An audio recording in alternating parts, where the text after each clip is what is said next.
Hi everyone, it's Veroosh. Welcome to my channel for this all sign reading for the new moon eclipse that's happening right now over us in the sign of Taurus alongside the conjunction of, Jupiter and Venus. I didn't expect to hit my flower. Good, it stayed intact. But yeah, Jupiter and Venus are joining together. Yesterday we talked about the astrology of this, and hopefully I put your mind to rest about some of the energies that were happening without sugarcoating anything. If you haven't watched that, I really recommend you're watching that first, because what we're going to talk about today is in reference to the astrology that we discussed yesterday. And so we're going to cover a reading for every single sign from Aries to Pisces in random order. And yes, I'm excited to be here with you guys for this eclipse.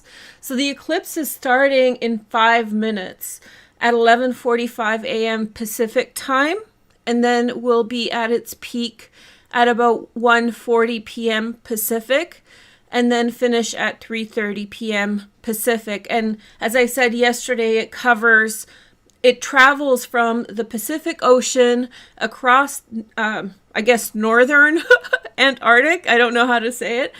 And then travels up the coast of South America a little bit before it finishes. So it's just a partial eclipse.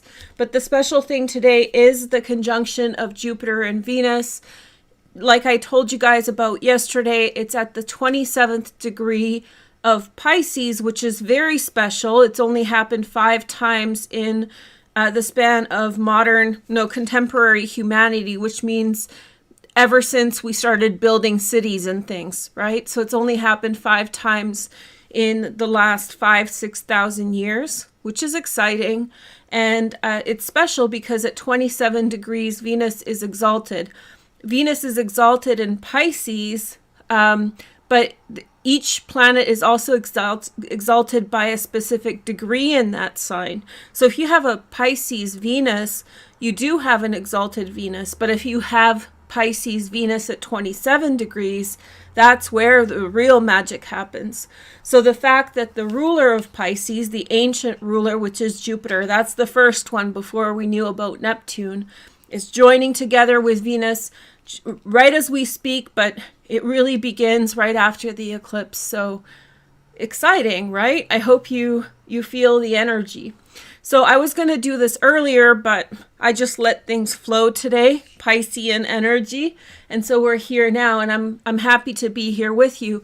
If you missed this live, or if you watch this after the eclipse, it's still working for you. All my videos are indefinite. They're start times, and they have, different kinds of things.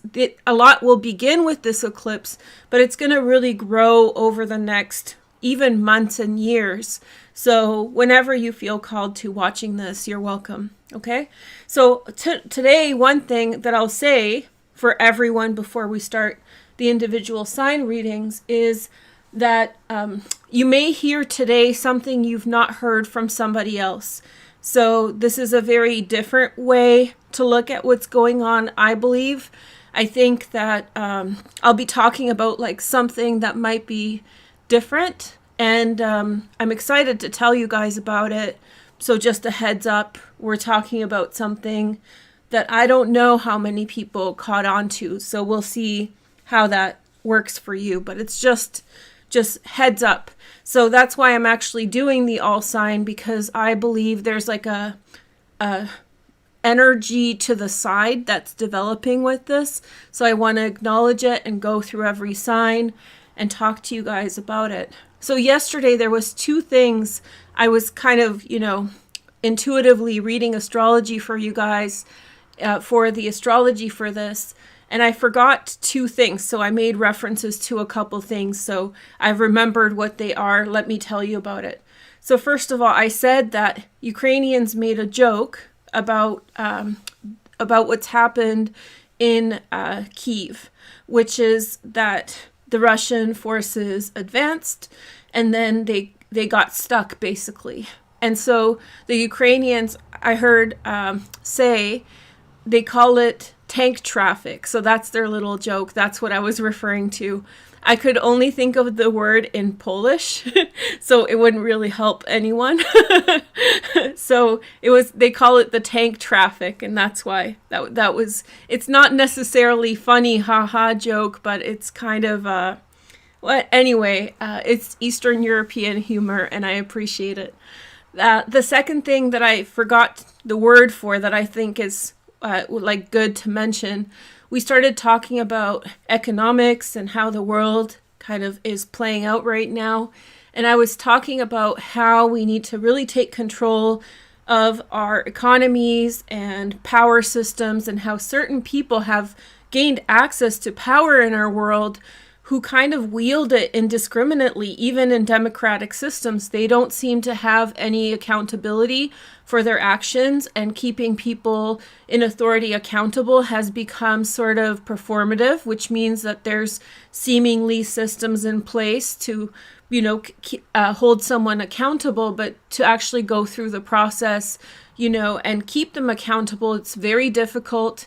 There's a lot of things in the way, and often it's very expensive. And so what we were saying is, keep people accountable and make sure that, take control of the economy so we don't get stuck in a system like after 1929, when they had about 15 or 20 years of building back. And the word that I was forgetting is called austerity, which is a very scary word, actually. And it's scary, not scary. It's a very intense word. To me, it's scary. It means that basically you have to live in a reduced way in order to make up for what was lost. So as you're watching people steal, as you're watching people kind of live off of speculation or crazy antics, ask yourself, do I want to be paying for all this, tomfoolery with my next 20 years of my life?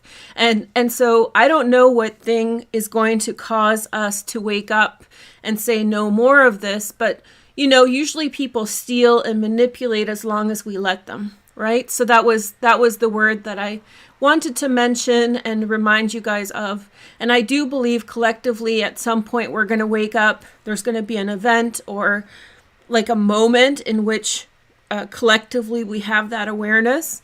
I don't know exactly which one's going to be. This conjunction today actually is a pretty good one for that. That's why I'm mentioning this. So all this energy here, Neptune is the global consciousness, right? The real human side of it. So it's very close to the Jupiter-Venus conjunction. It might bring in something beautiful. So, I hope that it brings transcendence from these evil, dark things. So I didn't want to get too political. I wanted to mention these things quickly. And so I did. If you want to watch the full astrology, me talk about everything in detail, go in the description, and at the end of the video, I'll put a link through. Right now, we're going to start our sign-by-sign readings, and so I'll be referencing the different points for every single sun, moon, and rising. You can watch this for your sun, your moon, or your rising. It's a different frequency for each, right?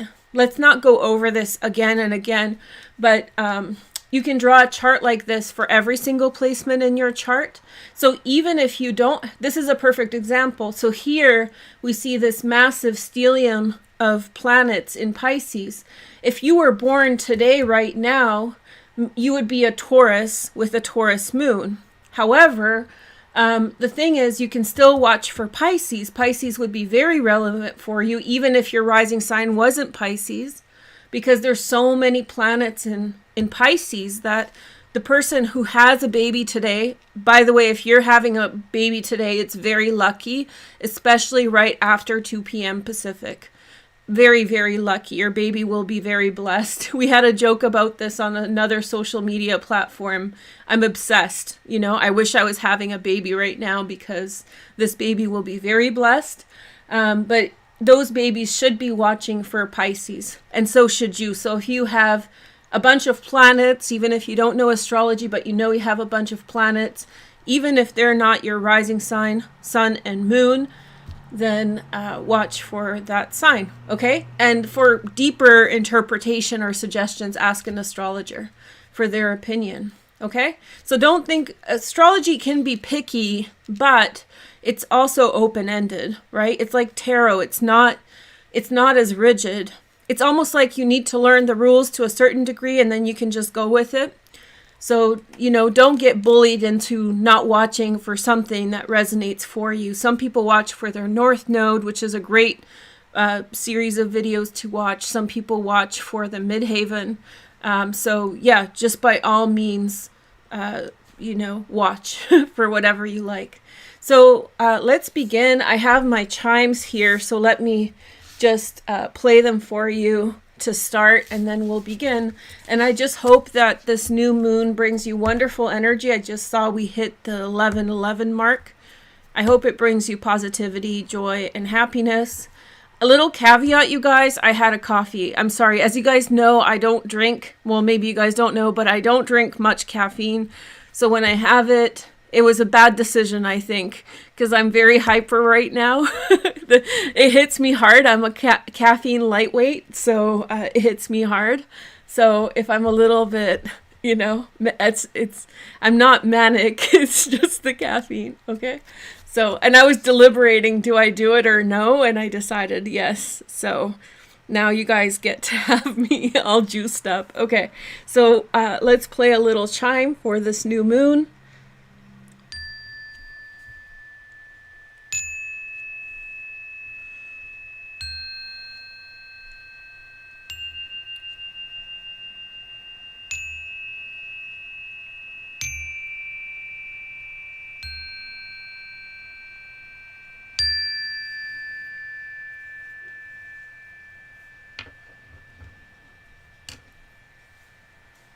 Okay, so let's begin. Thank you guys for being here. And I'm going to use these cards, my Philosopher's Stone cards, and my deck because it's a special day. And tomorrow, members, we're going to start our individual sign readings for members only. I will go by element because that's the best way to do it. So we'll go in some order, or earth, air, fire, water. If you guys want to have a contest about it, once this video is posted, go in the comments, leave a comment for the element you want first. Only members, and the comment that gets the most upvotes is the one we'll do first. But you don't have to do it. We'll still get to all of them very soon. Okay, so let's see. First energy. So we start with Aquarius. Okay, this is actually a good place to start because I'll probably forget my message for you guys. Hi Aquarius, welcome to my channel. So the main message for Aquarius is that it's surprisingly an extremely strong transit for you. This is not what people will know, essentially, or I don't think that so many people would identify this as a strong transit for Aquarius. I just want to make more room on this side. But it's actually a very strong energy for you because we've been talking about this, Aquarius, and I'm sorry if I have not spoken about this enough. This energy is very strong for you in your second house of money. And the download I've been getting for Aquarius is that financial independence leads you to broader choices, which allows you to make certain changes in your life. So it starts with money and it's going to get big. I like when I see planets, especially outer planets on this side of the chart. That to me means that they're becoming more prevalent in a person's life publicly. And so we see Uranus beginning its trip to the top of the zodiac. Now this part of the trip will be 35 years. It's a long transit. But when you see it here, it's kind of exciting because it's making me think like, oh, it's beginning with this moon. And so all of these new moons that you're getting down here from Pisces on, even Aquarius new moon, you know, beginning of the year new moons are very, very important. And because it's an eclipse, it's just beautiful. Now, in the intro, I mentioned that there's some kind of indirect strength that's developing because of the conjunction of Venus and Jupiter and the eclipse. It's up here in your 9th house. So this is the expansion point. And so money, property, anything to do with wealth can actually lead you to quite a bit of prosperity. Pretty exciting. Okay, so we'll pick a card here and give you guys some kind of message. I love these cards so much. Ever since I've had the channel, since before, I've been eyeing these cards, and they're very hard to find because I think they were a small print, but I finally got one for a reasonable price. These cards can get very expensive, but they're just, to me, very important, and I love them. So we have existence. So something, yeah, that's, okay, so this is how I interpret it for you guys.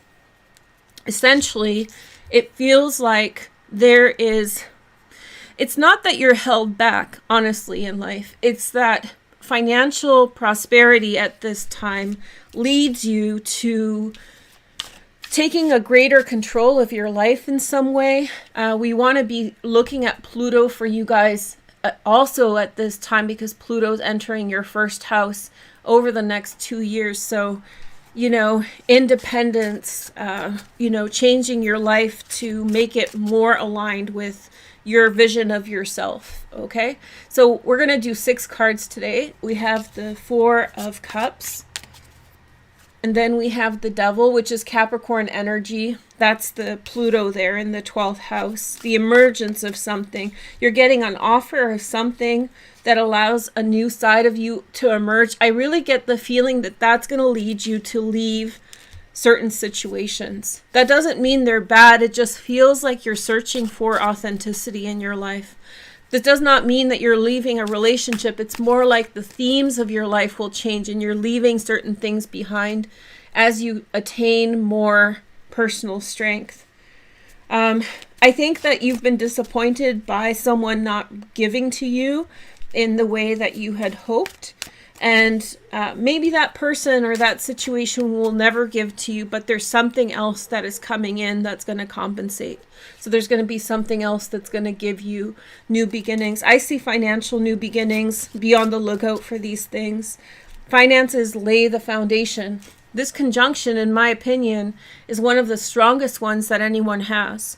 So that's what I was saying. Like, I'm excited that you're first, because I don't think people think of Aquarius as like strongly impacted by this transit. It's a square to the new moon, and it's a square to the new moon, but it's actually very impactful because of the conjunction between Jupiter and Venus. Listen, if you have anything, especially at about 10 degrees of Libra, that reinforces this energy, think about like financial beginnings that lead to growth, that lead to expansion. Okay, so let's see the next message. We have the Hermit, which isn't necessarily Virgo. It can mean Virgo. This is your 8th house if it's Virgo, but I get this kind of turning your back on what is and going in a different direction. This isn't going to happen today, but what's happening today is that energy is beginning.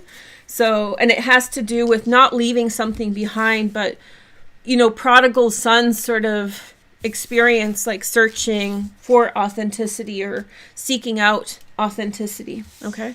So next sign, let's see, we have Libra. Hi, Libra. I'm glad you're next. So let's take a look at your energies. I usually change the first reading I usually do it one way, and then I figure out the way that I actually want it to play. So we'll start with this card because I think a focus card helps. So we have thinking as your number one thing. Thinking and independence. It's a big time for you to think and break away from certain relationships and different patterns in your life. Whenever you get an eclipse in the 8th house, it's a lot of self-directed change, which means it's likely with this eclipse that you may put an end to something that's a thorn in your side. A relationship that's not working, a situation that's holding you back. You're very, very prone to end something today. And this often has a lot to do with self-awareness about your time. Overall, your sign has gone through a significant amount of confrontation or obstacles in the last 2 years, 3 years, since 2019. There's been a lot of strong energy that's been causing friction for you. And so at this time with this eclipse, you're probably, it's not necessarily those situations have come up again, but I think you're calling BS on the things that are coming up now that are causing delays. You have too much time, not too much time on your hands. You have too many things to do to waste time on anything small. So this is prosperity for you at this time, and valuing your time so that you get to enjoy what is in front of you. The kind of unsuspecting thing about this eclipse is that when we're considering both Pisces and Taurus, the most important signs of this eclipse, there's a point here in Libra, especially at about 10 degrees, 10 to 15 or 20 degrees of Libra. So if you have placements in those positions, that is a balancing point for this eclipse, okay? And the conjunction of Venus and Jupiter. So this for me is a personal change, a lot of thinking about yourself and what is and what's important and all these things. So I think that you're really hitting some personal marks. Even if you don't have transits in the middle of Libra, it's still important for you. There's a big spotlight on you with this eclipse. So it's almost like making a decision about yourself, for yourself, to be ready to change, to be able to transform and go a different direction. Now, okay. So we have 4 of Wands, which is, I think, Sun and Aries. And then we have 4 of Cups. Parts of this has to do with relationships. So there's prosperity and happiness in the home. 5 of Swords. So maybe, how do you say this? Maybe all's forgiven in terms of a relationship, but forgiveness in some situations may not be enough to address the needs that you need for your progress forward. Meaning, while there was conflict in a situation, you began to focus on different things to better yourself. And even though it seems as though peace has been achieved between you and someone else, you're already a different person. So let's say that you and someone broke up for 6 months. Even though maybe you've gotten back together or fixed the relationship in some way, in that 6 months, you've grown as a person, and now it's feeling a little bit like now there's something else to be accountable to, or there's something else to focus on. Okay. And this could be with a person, or this could be with something that you were really committed to. And now time has gone by, and it's not that you're not committed anymore, but I do think that you're probably, how do I say this? You're probably focused on something else. We have the 10 of Swords. And then we have the Sun. Okay, that's really great. So that doesn't mean an end to your relationship. In fact, it's looking like any relationships that you're involved in are happy. It's just internally, I think that there's been a shift for Libra. And then we have Queen of Wands, Sag, Leo, or Aries. Happiness with someone else. This could be a, how do you say this? Reconciliation with someone else. If there was a major conflict between you and someone else, bygones be bygones. So much time has gone by that you're ready to let it go. Or possibly both of you are willing to let things go and have fun together. There could be one situation that's disappointing, that's prompting you to reconnect with someone of the past, someone with whom you may have had a strained relationship, and just move forward with a lot of happiness and joy. Okay, so I think choosing you is a big theme for Libra at this time, and this kind of reinforces that energy. Okay, so thank you guys so much for watching. That's right. Now we're going to see the next sign. Oh, Cancer, good. There's a lot of, all the 3 signs that we started with have some significant transits for this eclipse, and all 3 of them, I'm sure that no one highlighted them. In other words, people focused on fixed signs, which I guess Aquarius is one of them, but I think that there's certain things going on in Aquarius, Cancer, and Libra that are extremely significant with this eclipse. So it's neat that you guys came up first. So like they're not the, I don't know, how do I say this? There's signs that are affected a lot by this eclipse that are not so apparent, not so easily noticed. Okay. So I had a Cancer ask me about that. Like, is this big for me? I'm like, yes, this is big for you. So if you're watching, yes, Cancer, it's huge for Cancer, this eclipse. And I'll tell you guys why in a minute. So we have confrontation. Okay. Oh, I like this. See, I love these cards. They're so visceral. Like, they didn't get a good review, and I'm like, why not? They're like so deep, you know? I love rocks. I'm a Virgo, right? So not even crystals, but just like rocks. Rocks are good. But yeah, confrontation. Right away, this is saying like maybe outward confrontations with others are bringing you to think about something, confronting something within yourself. So it's beautiful, right? So let's talk about the astrology a little bit. So for you, the eclipse is in your 11th house. This is a huge expansion for you, in my opinion. And I think it really blossoms through social networks, and not necessarily social media, but I mean your connection with friends and other people. And I think that the conjunction between Venus and Jupiter and Neptune is you have the upmost expression of that energy. By that I mean that it's closest to the MC, right? And so because it's up here, it's the most outwardly manifestation of this energy. And so watch the astrology to find out more about it.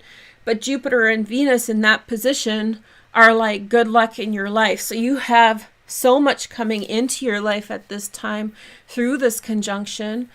And so I think for you, there's a deep connection between friends and what is possible in your life. Now, where does the confrontation tie into this? Well, the sensitive point is here in your 4th house of home and family, which is your house traditionally in a regular chart. Cancer rules the 4th house.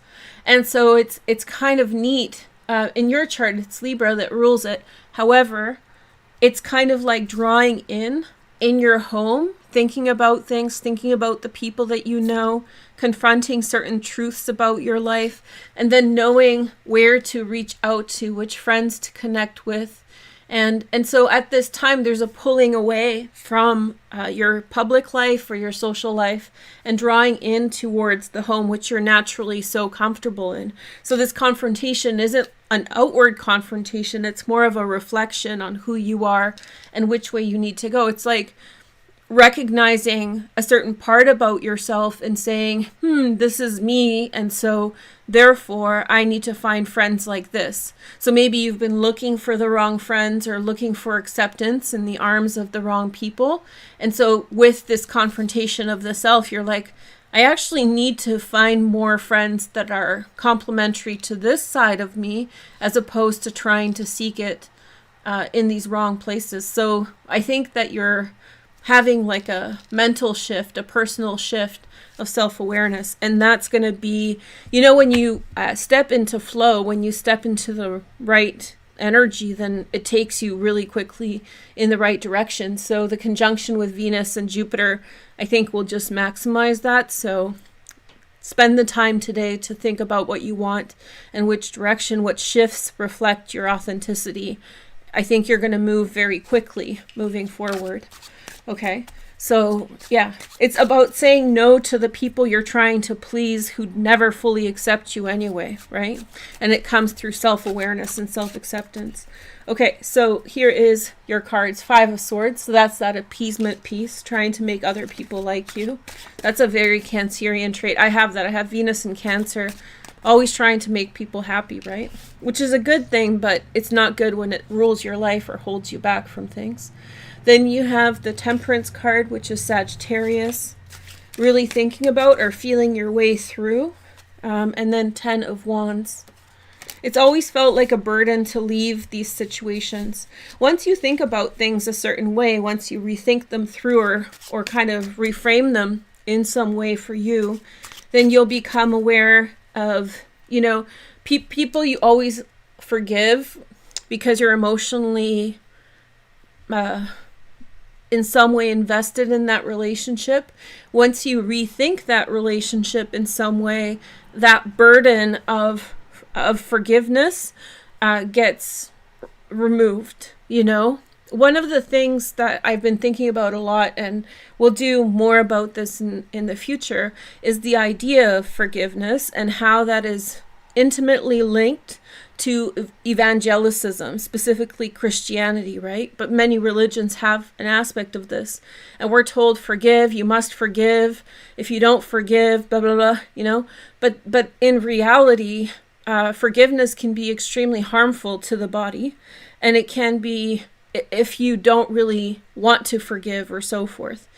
I know I'm introducing this briefly to you guys, so I just want to give it a nod to those of you who are already there and thinking about it this way. But you don't always have to forgive to have closure, and sometimes feeling the burden of having to forgive is actually the deeper point that traps a person. So sometimes walking away, and so rethinking the pressure, the peer pressure to forgive is allowing yourself to not forgive and simply take yourself away from situations is actually the elevating position. Okay, I'll talk about this more. If you don't really agree with me, I didn't really fully explain it yet, but yeah, forgiveness is a tool of colonialism and religious pressure on people, and it's infiltrated our psychology doctrines and so forth. It's like it's not my idea, it's a prevalent idea, but I think that that's what's coming up here. A lot of times when I'm studying something or thinking about something a lot, I find it does come up in the readings anyway, like this is the energy for now. And even if you're not a Cancer, I think that this is a huge energy. You don't have to forgive. You don't have to forgive. Having a good life is not necessitated by forgiveness. If you want to forgive, sure, if that feels great. But you will not be, I think that there's this doctrine that you will be half a person or a hurt person unless you forgive, and that's religious dogma. I'm just going to say this. So, and it's very, very like a popular propaganda, right? So you don't have to forgive. And the weight that you may be carrying towards others is the guilt of having to. So you're free, okay? So here is, and that's a message for everyone. It kind of came up today, but I'll make more things about that in the future. 4 of Pentacles. You guys see me shaking from the coffee? It's too much. Okay, 4 of Pentacles, Sun in Capricorn. This seems almost to do with people that you work with, Cancer. So, you know, holding it in when other people take your ideas or disrespect you in some way. It's just not doing good things for you. Cancers have a very hard time being inauthentic around people who have been disrespectful towards them. Some signs can be just like a Libra can just ignore it, mutter under their breath and walk away. But a Cancer can't forget when someone treats them that well, because the way that they relate to others is with such presence. And so this 4 of Pentacles feels like, you know, it's very hard for you to be around people, be it work or some other space, in which they have in some way, you know, said things or done things to you that are hurtful. So that 4 of Pentacles is you all kind of defensive of this. And so in other words, the answer isn't changing yourself. The answer is simply identifying that energy and walking away from those people. They're very toxic for you. 6 of Cups. So it's like kind of working through emotions. This is a really nice reading for you. Working through emotions and healing things. And then 4 of Cups, you'll find happiness. So I think the missing link here is, you know, like I said, if you feel like you're being forced to forgive, that's toxic. And it's BS that a lot of people believe. So if you're feeling like you don't want to forgive, you don't have to. And maybe that's your solution. Maybe that's the confrontation. And that's the very fast growth. Very beautiful. Maybe somebody else, maybe this is a message for many people. I have a feeling that's a message for many people. Okay.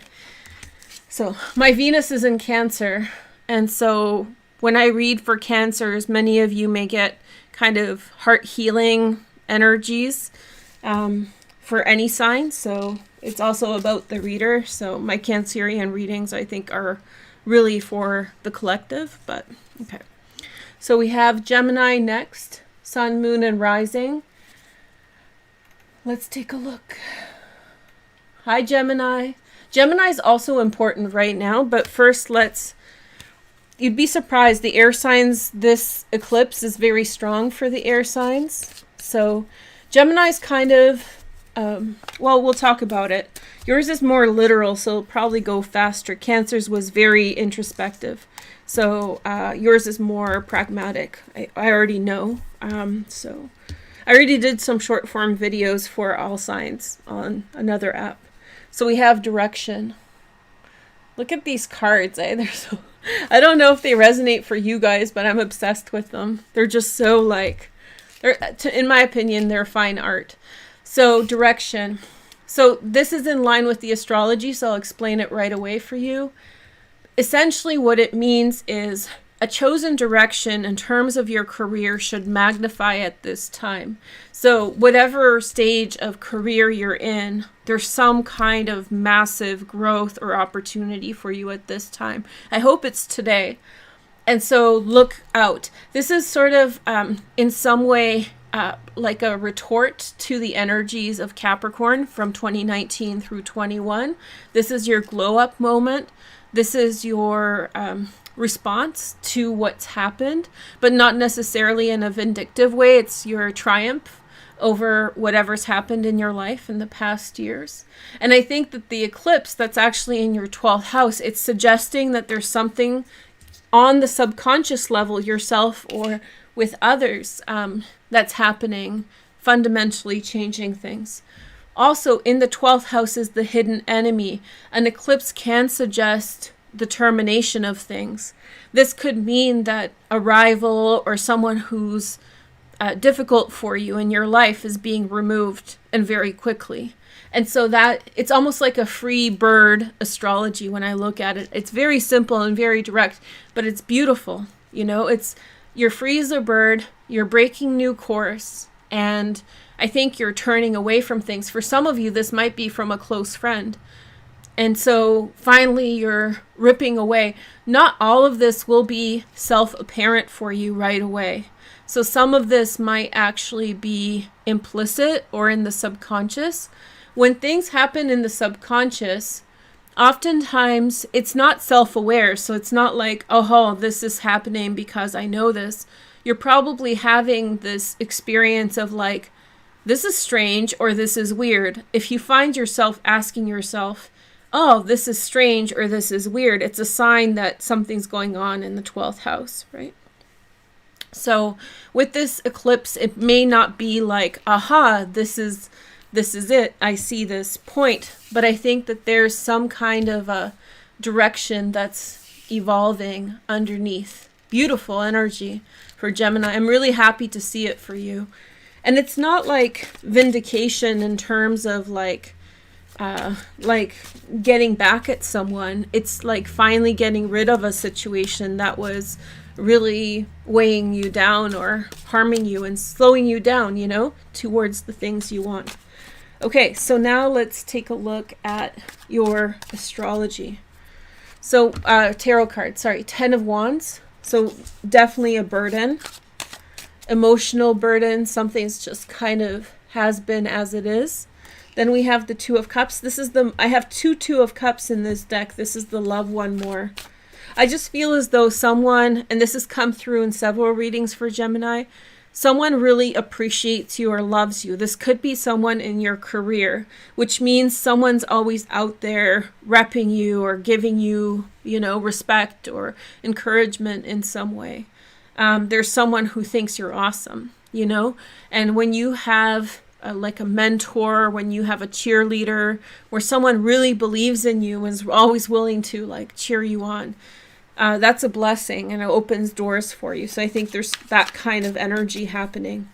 And then we have 8 of, somebody singing your praises, you know, it's so hard to get someone to do that, and you can't fake it, you know? So if somebody's really into you and they're running around and saying you're awesome, that's such a blessing. Treat that person like gold, you know? Okay. So, yeah. So it actually reminds me of something. So let's talk about it because it's a new moon. There's a couple different traditions, one in Japan, one Jewish tradition. And so the Japanese tradition is that when people come to a Japanese person's for their birthday, they're received with presents, right? So there's that gratitude of thank you for coming here. I think that's always really beautiful. A Jewish tradition that I know is that when someone speaks ill of someone else, then it's traditional to say, you know, like, thank goodness because they're taking on my sins. So it's a different tone to this, but it's that energy of someone authentically being in that moment for you. Both traditions kind of speak to this, and how they position themselves towards you in a positive or a negative way is actually feeding you energy. And I think they're beautiful. If you guys know traditions of this kind from another culture, please let me know in the comments. I just find it so interesting. So the fact that someone authentically is excited about who you are or is excited about the work you do is a blessing, and you should treat them like gold and give them presents, right? So 8 of Wands, the gift, or maybe even give gifts to the people that are being harsh to you because they're taking on your sins, whatever it is. But it's just when somebody's focused on you for good or bad, you know, attention, the worst thing that people experience is being ignored, right? The lack of attention. So when people give you attention, good or bad, preferably good, that's a bit of a blessing, isn't it? Because they're feeding their energy to you. So yeah, it's very nice energy. And then you have the Knight of Cups. And then we have the 10 of Wands. And 3 of Wands. Somebody's coming your way with good intentions. They could be a water sign, Pisces, Cancer, Scorpio, and strength. Something in your career is growing. And you can't fake it. You can't say, you know, to someone like, oh, give me a good reference, like, you know, or something like that, or cheer me on. This is authentically coming from, you can't fake that kind of energy. When something's coming authentically from like a really excited place, it's really beautiful. So Gemini, you're going places, and yeah, good luck to you on that. All right, so the direction set, that's the other thing I got right away with this, was the direction is already set. It is what it is, okay? So here is the next energy. Isn't that cool? Okay, so we have Leo next, Sun, Moon, and Rising. So Leo, you're one of the fixed signs, as they say. So that's an intense energy. You're actually very similar to Gemini's energy. So if you're curious, watch Gemini's video, because it's a lot to do with outward manifestation of your life, career, growth, and prosperity, a change forward. Very likely you will go through a change. So Gemini, Libra, and Leo, all your signs are going through significant glow-ups in your career and in your personal growth, in terms of like your public life, in terms of work and money, those kinds of things. You're going places. So see, you have abundance, which is such a beautiful card too. Okay, so now let's talk about the astrology of abundance. Okay, so when we're looking at abundance, when we're looking at your chart, the growth is really happening in the 8th house. So 8th house is the house of change. So a change here, I'm going to actually leave these here so you can enjoy the card and I can touch it. I can be inspired by its energy. Okay, so change is coming through your 8th house. This means that there could be a lot of growth attached to making a change at this time. So, and this is, like I said in the intro, it's not going to happen until 2366, the next conjunction at this degree. So it's not going to happen in your kid's lifetime or your grandchild. It's huge. So don't think about it in the immediate present. Just know that there's a change happening for the better. And the North Node in the 10th house of career and the eclipse in the 10th house, for me, it's very career oriented. So a change leads to career changes. And the focal point is Libra. Remember I told you guys before? And so with the focal point being in Libra, I think that that has a lot to do with people who you know close to home. So if you work online, or if you spend a lot of time online, as many of us do, the answer is for you actually really close to home. So in your neighborhood, the prosperity starts in your neighborhood, in your town or municipality, city. That's what I think. Huge potential for career growth right now. Something connected to a drastic change. A change may turn very profitable. Also with the 8th house, you may be connected with someone at this time, like someone with whom you start a business partnership with, or if you start a career with your partner or loved one, that might turn to be extremely successful. Okay, so why don't we clarify these cards? I hope you guys are liking these readings. So let's see what's going on. So we have, look at this, Leo pulling the Magician. Now the sun is in your 10th house. This is a very, very lucky time in your life, Leo. So each year, anytime from April to July or so, even your birthday, right through. But the real sweet spot in your chart is when from late March into this time of year, right in through May. A lot of things happen of a positive nature, and that's when you should initiate things in your life in some way. So it's a big glow up. There's your card, the personal strength of Leo. Very, very strong.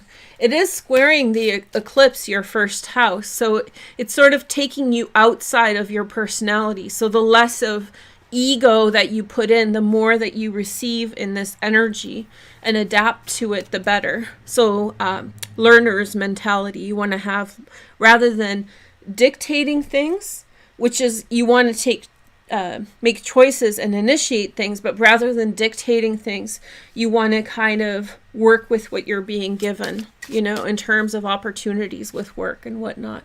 Sun, that's your card. Look at these cards. You have beautiful cards. Extremely lucky. Well, the card is abundance, right? Very, very strong energy.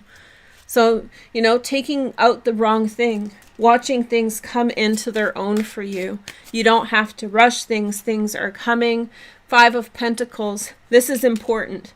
Relationships with others. There's definitely someone who's significant in your life who is going to see you through and really level things up.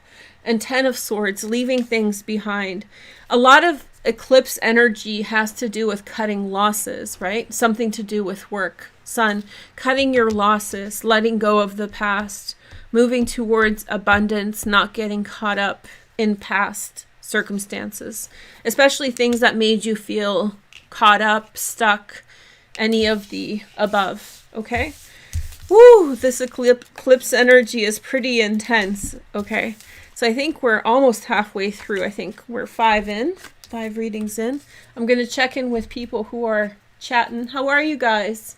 Wow, so new member. I'm so excited. Welcome. Hi, everyone. I'll read your questions after. Yesterday, I just want to mention whoever's watching, I had to, remember I turned off the mic at the beginning of the session. So I had to edit out that first part. And when I edited it, all the comments were deleted. So we can't see the comments from yesterday. And I saw a couple of you guys saying some pretty cool things. So and a couple of people asked me questions.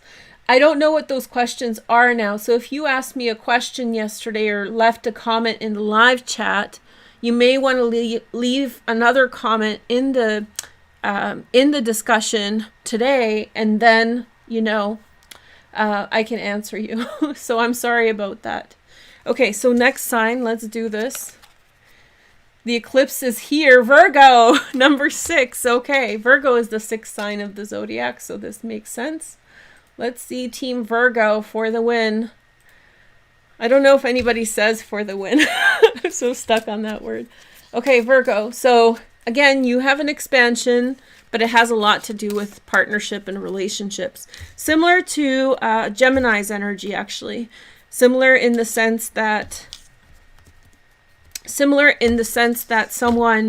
really likes you and someone has your back.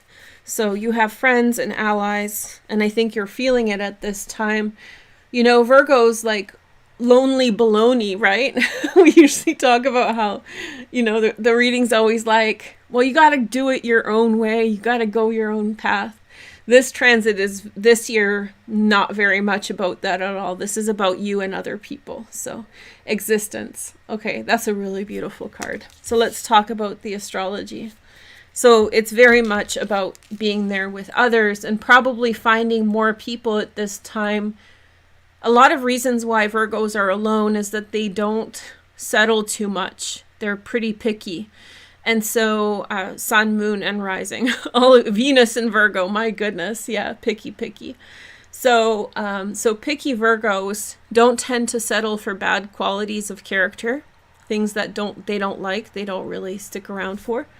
And so I think this energy of social connections signifies that you're getting more people in who are actually people that you would tolerate. It's not a fake, you know, oh, I'll hang out with them because I need to be social. No, I think more likely than not, you're really be open and don't miss this opportunity of people, whoever you're interacting with at this time, Virgo, whoever's coming into your life, they particularly like you. They're your teammates. They're your partners, which is the 7th house.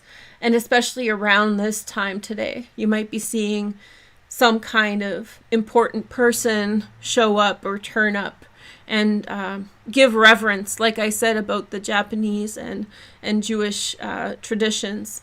Give reverence to them being there. You know, it's a gift that they're giving you, their presence. Not just like you guys with me. Like, it's a very significant relationship, especially those of you who comment, the people who are members. And I don't mean in a monetary sense. Those of you who extend yourself to me, it's a really beautiful exchange of energy, and I'm very, very grateful for it.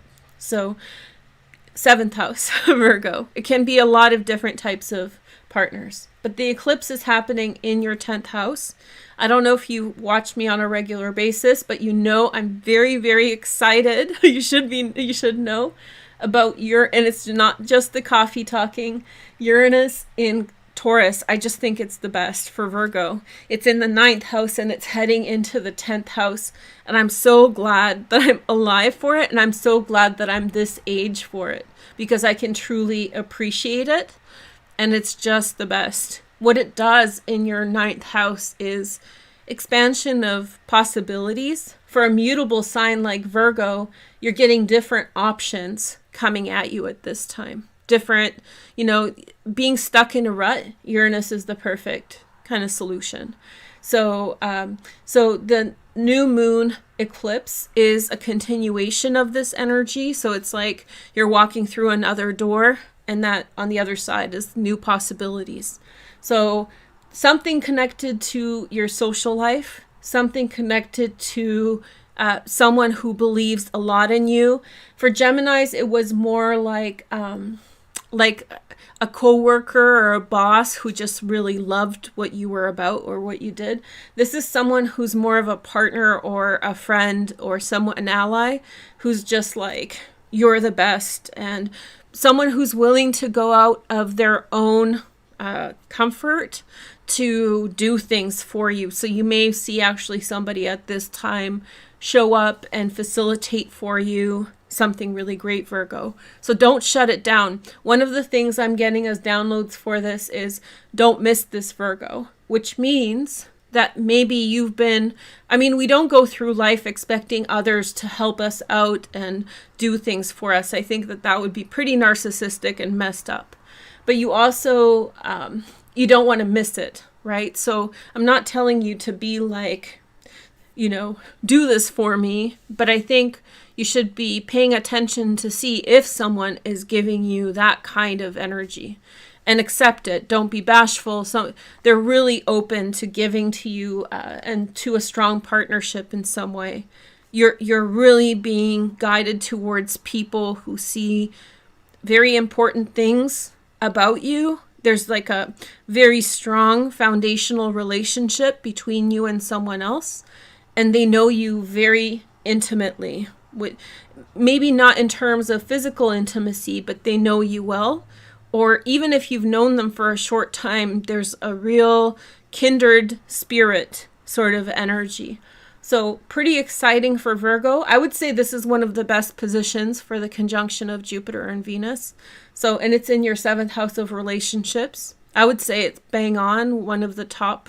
I don't want to say which one's the top, but I'm really liking this energy. And in connection to the North Node and the eclipse, definitely opening your life to new opportunities. So be on your best behavior. Don't be dismissive. And so the nuanced position is Libra, right? Like I mentioned a couple times already. And that's your 2nd house. So for you, there could be a big push financially. You could get offered a huge contract or just money. But it's kind of like a sidebar, like an unexpected consequence of this energy. So Virgo, let's see this existence. Pretty cool stuff, eh? For Virgo, pretty exciting energy. You know, when we are ourselves, like most of us try to be ourselves most of the time, act with authenticity. And in order to do that, you have to come to terms with the fact that you're going to get a lot of rejection for being who you are, right? Because you're not going to be everybody's cup of tea. So it's kind of exciting when you are yourself and someone really likes who you are, right? That's awesome. Like, what? That's cool, you know? That's awesome. So it's that kind of energy. Somebody really likes your authenticity. You're being guided towards people with whom you mesh with on that level. Okay?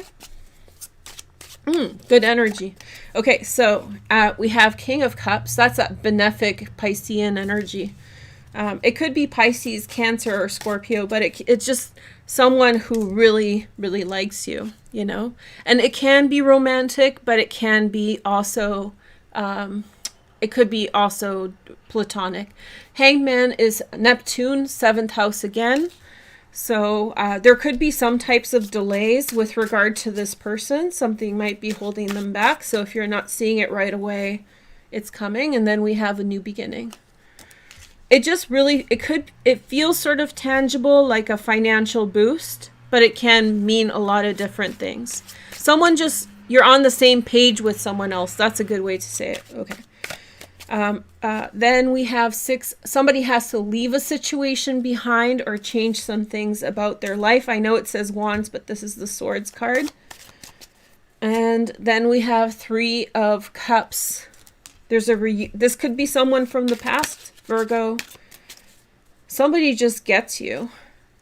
And then we have the Hierophant, could be a Taurus. Virgos and Tauruses are very, very compatible together. But this is kindred spirit energy. So like I'm saying, Virgo's got a kindred spirit very deeply connected to expansion of your life, which means this is like going beyond where you're at physically, going somewhere else, but with a purpose. There's a purpose there. And this is a long-term transit, so we're not talking about something that's going to happen right away, but there's a turning of the tide and a turning in your existence. Begins with some kind of financial beginning, may involve going back to the past or reconnecting with someone who you already know.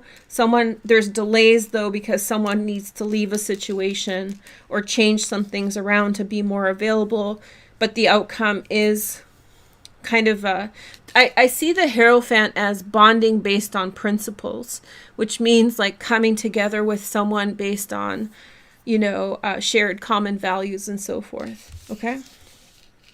So like how do you, because Hierophant often represents religion, but when you look at it from like a post-colonial stance or like a less traditional view, what is religion but a shared dogma, a shared belief system? So when we take religion out of the equation, Hierophant actually represents the strongest movements in the world are based on shared ideology, right? So the Hierophant represents ideology and people coming together based on principles. So the things that you value the most, which means that, in other words, it's really solid. It's really solid, whatever's coming up for you or whatever's on its way. Okay? Okay, so next sign we have Pisces. Oh, lucky Pisces. So let us know in the comments who would pay $1 million to be a Pisces right now. And bonus if it's your birthday right now. Happy birthday. Very luckiest birthday of your life, Pisces. So first of all, let's take a look at your cards. And we'll pick kind of a theme. So we have existence too.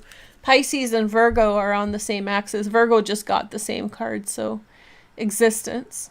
Okay, very lucky. That's I can say one thing. Very Pisces is so incredibly lucky, not just for every single sign that's alive right now, but like literally for several generations back, 300 years back, 300 years forward. Be very happy that you're alive at this time, Pisces. This conjunction is special. I'm not going to keep on rattling on about it, but you may want to look up what 27 degrees of Pisces means. And bonus if you have placements at 27. Anything, you know, people have been leaving me messages, oh, 29 Pisces, 28 Pisces. All Pisces placements are exalted for Venus, but specifically the 27th degree. So very, very special. We're literally under it right now as I read. It's 12:30 p.m. Pacific time. I think we're going to be reading right until the maximum eclipse. So I just hope this is magical for you and it's bringing good things in. So, but anyway, so yeah, if you have any placements in Pisces, it's good. But if you have that 27th degree Pisces placement, it's really special. Sun, moon, rising, Venus. If you have 27 degree Venus Pisces, go hug your mother. You've won the lottery. Good for you.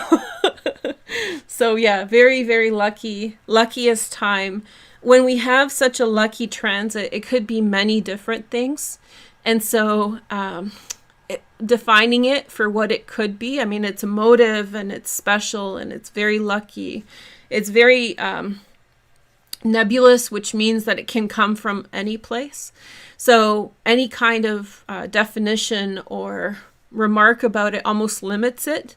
So if I were a Pisces, if I had these placements, I would just tell you, look everywhere for good fortune at this time. Very blessed. Just so exciting. Okay. The eclipse is in your 3rd house, which could bring a significant change in your neighborhood or close to home, or something in relation to family members like siblings.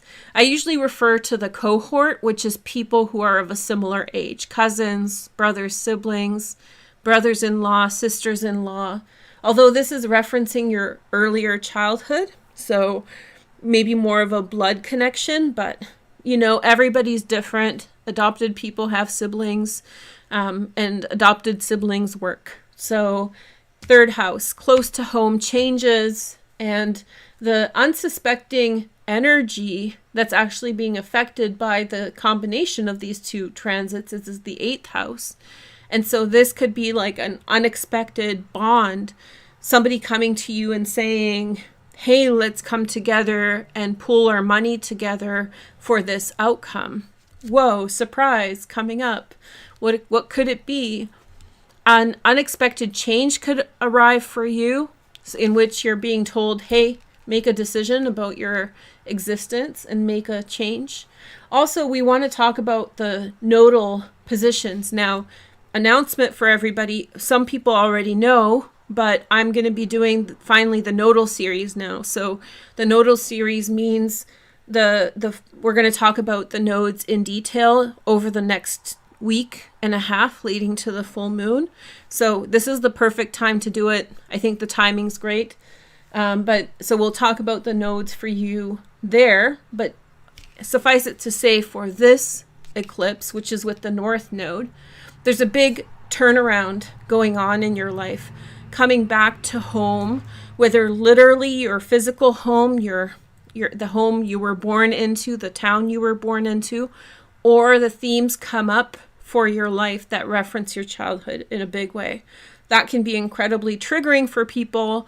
It could be very involved, meaning that you need to spend a lot of time towards it, but it's incredibly fulfilling and benefic, which means something that needs to be in reference to your childhood is going to be explored. Life events are going to come up that are going to make your childhood so relevant right now. So if it's difficult, because whenever we're talking about childhood, so many people, you're not alone. So many people have different nuances in their childhood that are difficult. So if you're one of the people that has that and you feel overwhelmed, can't encourage you more to go talk to a trusted person, a professional person, like a counselor, someone that you can share this with. If it's manageable to the effect that you can do it on your own, if it is the difficult side of things, like difficult truths and whatever, journaling right now would be really beneficial. And you will keep the journal that you have right now of your impressions of now and whatever comes to mind for a very long time. So this is a time when I would encourage you to write about yourself, to yourself, or to someone else, or because the eclipse is here, talk to your siblings, talk to your cousins, go drink on the porch, some wine or some tea or whatever, go have a pizza on the porch with your sibling. So even if they're far away, make the trip, and have some kind of cathartic conversation with them. I think that will be very, very good. Existence, right? Like existentialism. What are we? What are we? And what do we represent? The big questions of who you are. So really a deep dive. You like the deep dive, and it has to be with some trusted person who can dive so deep with you, someone who sees you in this fundamental way, right? And someone who's trustworthy. Yeah. Okay, so here we go. We have 5 of Swords.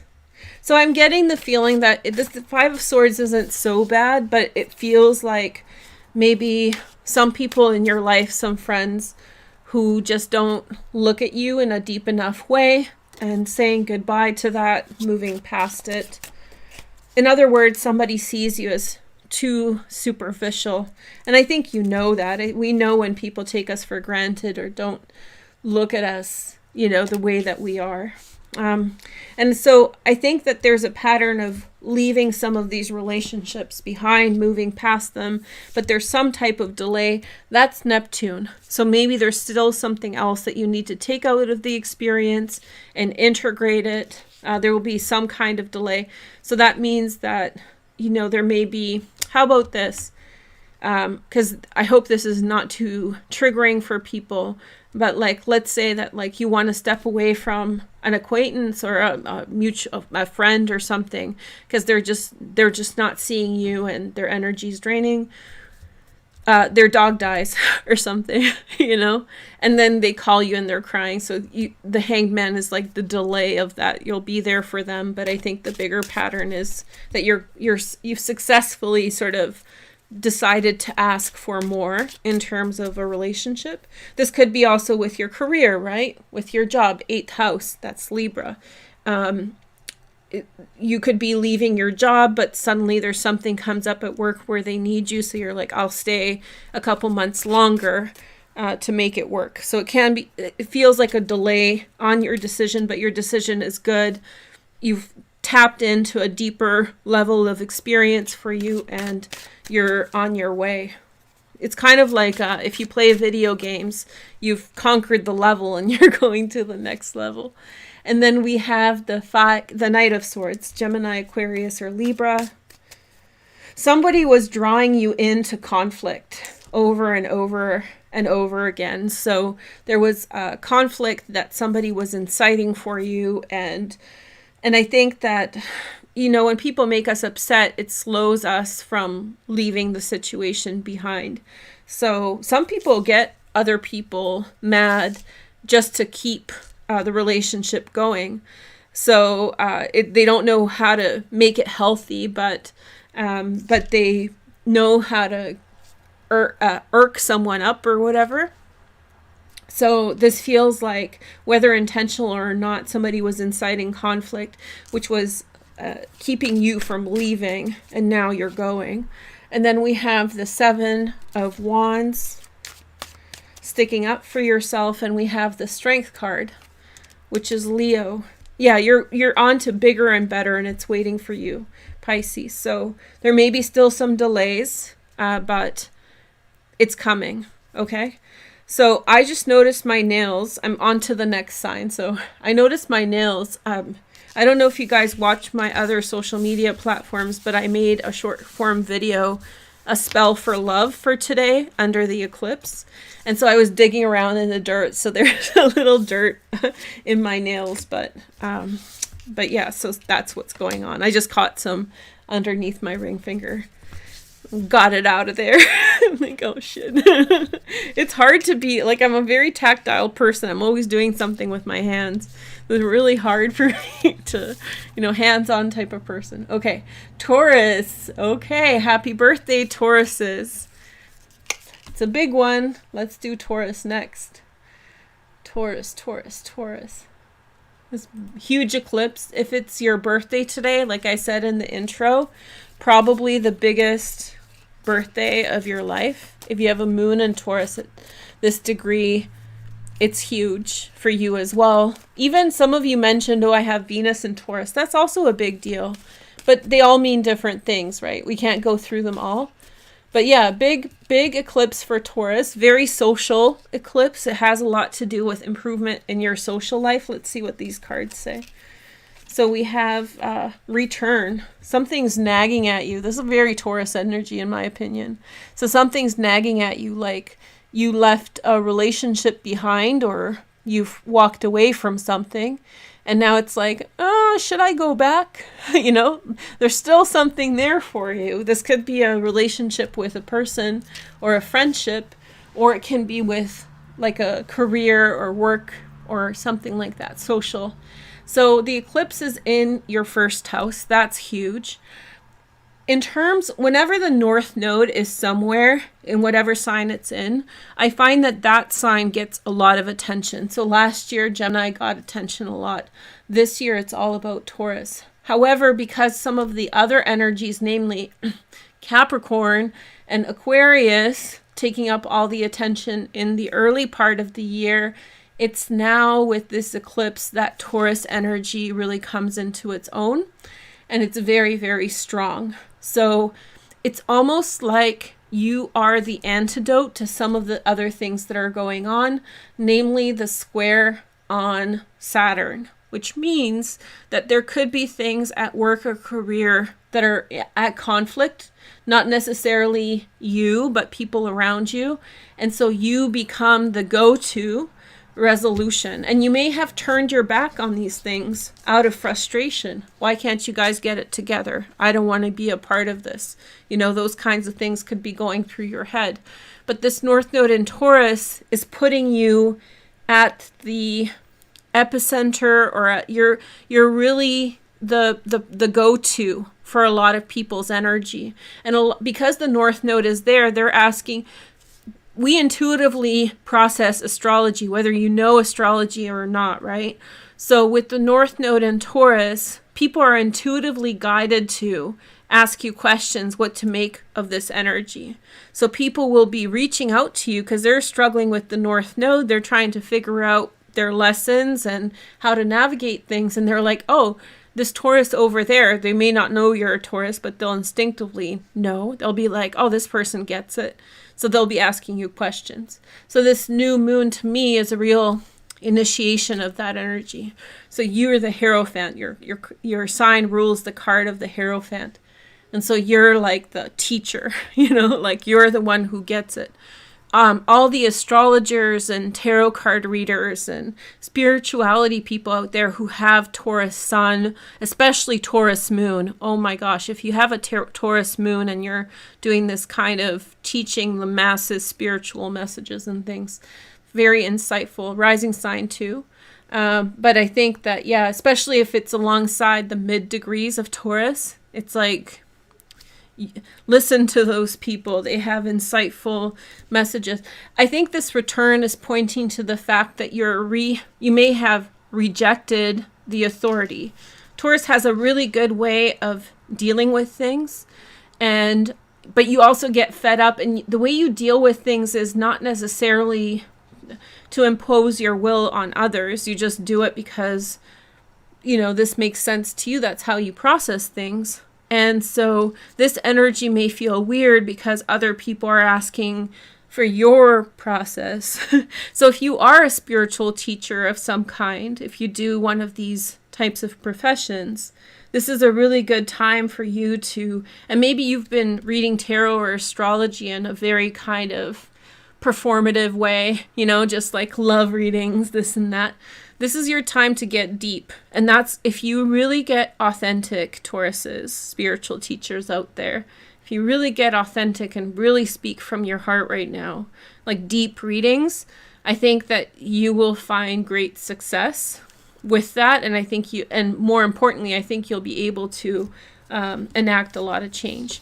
Even if you don't do spiritual work, if you do like in your career and stuff, you may have rejected society, you know, recently. You may have gotten frustrated with people about how silly they are and all this stuff. So this return to me is like, no, I got to go back and do it. They need me. Like you know, that we need you on some level. And so that's the 11th house. People need you. Your friends need you. I need you. We all need good Taurus energy. So bring that forward. And like I said, so let's say you don't know how to do this, like you're not a professional teacher, or, you know, you're just working in your desk job or whatever you do. You're an accountant, whatever you do.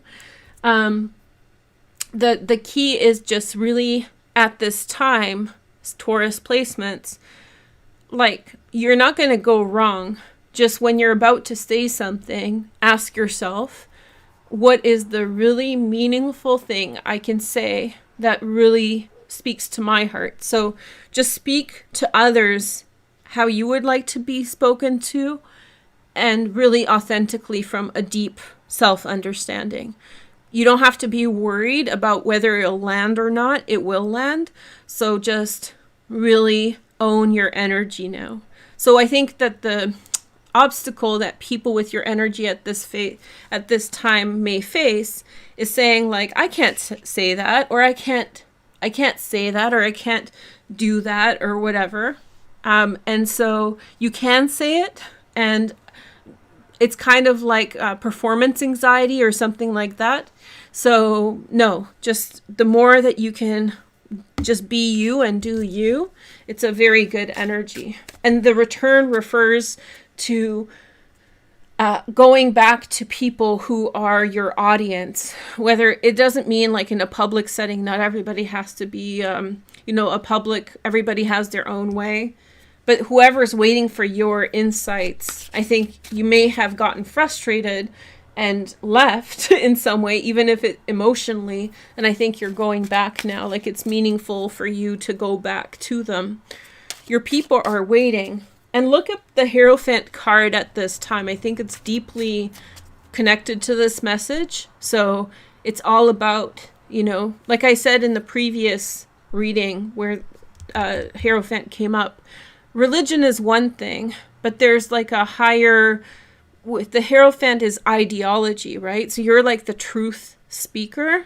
It's like the simple truth, but not simple at all, just very authentic, right? Okay, so happy birthday. 10 of Wands, if it is your birthday. So a situation got too complicated, baby with the bathwater, you threw it out and found some success, which is, this is Venus and Virgo energy. I love the Nine of Pentacles, and I love it in my deck. So pretty. Oh, so good. Okay, and then we have the Two of Cups. Now, this is the other Two of Cups. I have two Twos of Cups. This is the more companionship, friendship, meaningful relationships, relationships of authenticity. Just such a good energy of community. Nine of Wands. Yeah, definitely cut yourself off from situations and people. Seven, waiting for something. You started waiting for something. You're like, what's the right situation? Sometimes when we're waiting for something, and I'm not calling anybody out, but it's important to say, sometimes when we're waiting for something, you just got to get up and do it again. Sometimes like doing it is the see, Hanged Man. You've been putting something off, or you've been like waiting for the right time to come along. And sometimes the thing we do to deal with a situation well becomes the problem in the end. So like maybe you've been waiting on something and now it's not, like it becomes maladaptive, which means that it's not working for you anymore. So here's a gentle nudge to, like, if you're resisting, go do it. Go live. People are waiting. So at first, maybe it was good for you to pull back, but I think now it's important to reconnect. And here we have a court card, Knight of Swords or King of Swords, Gemini, Aquarius, or Libra, secondary transits in Sag, Leo, or Aries. Somebody needs your authority on something. Like I said, somebody needs, this is you, whether you're a man or a woman, whether you have air in your chart or not, but somebody's waiting for your discernment. They need your feedback, you know? So it's like mental, this transit. So like mentally driven. By the way, I didn't mention this because I got into your reading. Your sensitive point here is in 6th house. So very, very upfront, very basic, very like what you do, who you interact with. This could easily be co-workers and people you have proximity to. But like people need you, your environment needs you, and it's time to reconnect with it again. Yeah, again, confirmation, 8 of Pentacles. There's a lot of earthy Taurus work energy here. It's good. It's good. So good luck, Taurus, and happy birthday, you guys. Big, big eclipse for you. Okay. So next sign we have Sagittarius. So Sagittarius, welcome to the channel. I'm just setting up your chart. Okay, so let's pick a card. The thing about Sagittarian energy, and I'll be quite honest, is a lot of the signs came up really strong in terms of this eclipse. I felt like your energy was more subtle. So a lot of people around you may be going through a lot, whereas your energy is more subtle, I think. It's a little more subtle. We'll see what the rest of the cards say. So we have Hazard. There's a level of avoidance here, and this is continuing from the past little while in readings. So avoiding hazards. There's a huge energy of being at home, which a lot of you resonated with for several readings now that's been coming up. So again, turning your back on the world. I keep on, so you guys can look at it for inspiration. Okay, so let's take a look at astrology. So the eclipse is in your 6th house. This means that the way you go about life or the things that you do daily might really begin to change at this time. So just things like your daily rituals, your daily things that you do may change. The next energy is the conjunction of Venus and Jupiter in the 4th house. Something very lucky is happening near the house, which justifies, I don't know if you recall or if you watched, but for the last couple months you've been getting this strong Piscean energy in the 4th house. It's like, I don't want to go anywhere. I just want to stay home. It's like very sad. I'm up to something. I'm creating something at home, and it's nobody's business by mine. With the hazard, what it feels like is that something out there, something is messed up in the outside world, and you know it. And I think it has to do with your environment. The sensitive point is in your 11th house. It makes me feel like your friends or social network are talking about bad things. There may be bad rumors going around about someone, maybe not you, and you just want to stay out of it. You seem to be avoidant at this time of what they're doing out there. There's a hazard. That doesn't mean it's directed at you, but I think it's a social hazard, and I think you're weary, and I think you think like, I'm not participating in this. This is not the energy that I want. It's a turnoff. And whatever it is, it's like almost, this is a proverbial situation, but it comes up in media, and I'm sure it happens to people as well. When like you're friends with a couple and you see the husband cheating somewhere, it's like what to do. Do you tell and let's say the husband was like your closer friend for a longer time, but now you're friends with the wife too. So what do you do? It's a conundrum, right? So it's this, well, I know what I would do, but I'm not going to say it. But anyway, there's all levels of these kinds of conundrums. And so I sense that there's some type of conundrum around you, some displeasing energy that doesn't necessarily have a right solution. And I think that like your response is like, I'm not going to participate. This could be I'm also getting the energy for some of you, like predatorial, like a group of friends is like ganging up on someone, or or coworkers are ganging up on someone, and you're like, I'm just not gonna participate. So there's definitely, your move is to separate and to depart. And I think that if you're going through this, there's a very strong, yes, this is the right path. So it feels weird to be so introverted at this time, Sag, but I really strongly feel you're avoiding bad things. So whatever it is that has been going on, whoever you're avoiding, or whatever situation, do it. Keep doing it. Don't doubt it. I can sense that many of you are doubting it. Like, am I being overly dramatic or whatever? I think really, really good. And notice this. We'll talk about this. I think now I just realized this. 12th house, South Node, hidden enemy. It's like a booby trap, right? It's not literally a booby trap. Nobody's out to get you. But the point is, like, you're near a problematic situation. And I think with the eclipse in Scorpio on the 15th, I think a lot will come out about it. So the cleaner you've kept your hands, the more further away you've been from it, you're better off. So good for you. Good for you. Okay. So that was a really strong, I was like, why are they at home so much right now? Like I kept on thinking, because that's like, Sagittarian energy. Now I'm kind of seeing it. There's something where it's not so good for you to get, be out there with, you have that natural repellent instinct at this time. You're repelled by something and you want to stay away. So we have King of Pentacles.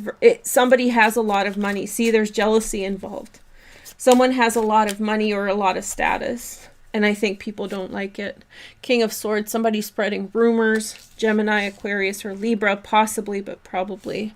Can be any sign and can be any gender, but this is to do with work, people duping each other, like really like scuzzy, friends stabbing each other in the back sort of thing. So I think that you're right to stay away. And there's going to be a positive outcome for you, provided you keep your course. Everybody's situation is different. I'm just trying to describe the energies from different angles. But yeah, new beginning for you. That person will be vindicated. You may not even like that person. That's also what I'm getting. You may be, this may not be your first favorite person either. Or you may be rightfully offended even. But I feel like you don't like the politics of what's going on and you want to stay clear of it. It's just not a vibe you want to be with. A hazard, right? So this is like a confirmation. Yes, there's a hazard, especially at work. At work or in any situation, the tables can turn very quickly in situations. And it feels like that kind of energy. Tables turn so let's say that you do participate in gossip, or someone else that does. 6 months, a year and a half, things change, right? And then what happens? So hands clean, eyes on the ground, like doing your work, head down, focused, and you have an instinct. This is, sorry if this is very specific, but it feels like you have an instinct. This is about Six of Pentacles. Somebody wants something more out of someone else. There's a predatory energy here. It's motivated by greed and jealousy. And I think you may not know that it's greed or jealousy yet, but all the behaviors around it are predatory in nature. You sense a hazard, you want to stay away from it, and you're better off for doing so. It'll pass soon. You just have to, let the hive do its thing. The hive needs to burn itself out. That was very intense. But like I said, it's less personal for you. It's more like you're observing a movie or something outside. It's you staying away and paying attention or something. Focusing. I think there's a strong inward for Sag also. So like staying at home, doing stuff at home, making art, cooking, gardening if you're into that.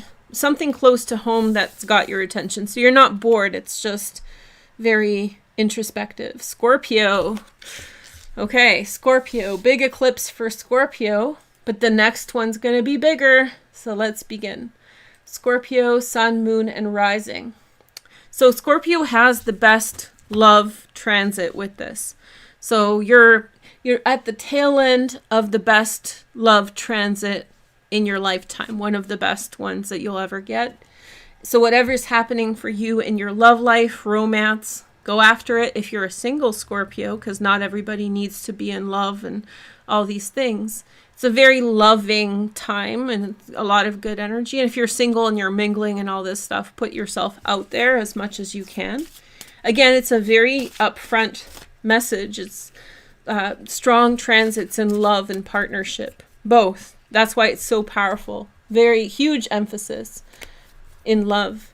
And I'll talk about it in a sec. But an aspect of this is the unseen. So not everything is as it seems in things. It might be better than you think. Okay. So we have direction again. Who had that? Gemini had that. Which was, direction to me is really reading as direction that has been already set in place.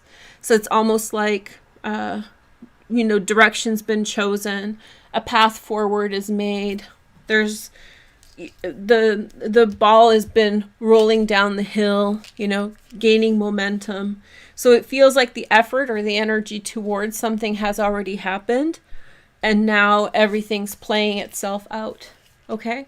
So now let's take a look at your chart, just to look at the astrology. So when I say love, here's your 7th house of partnership, 5th house of romance.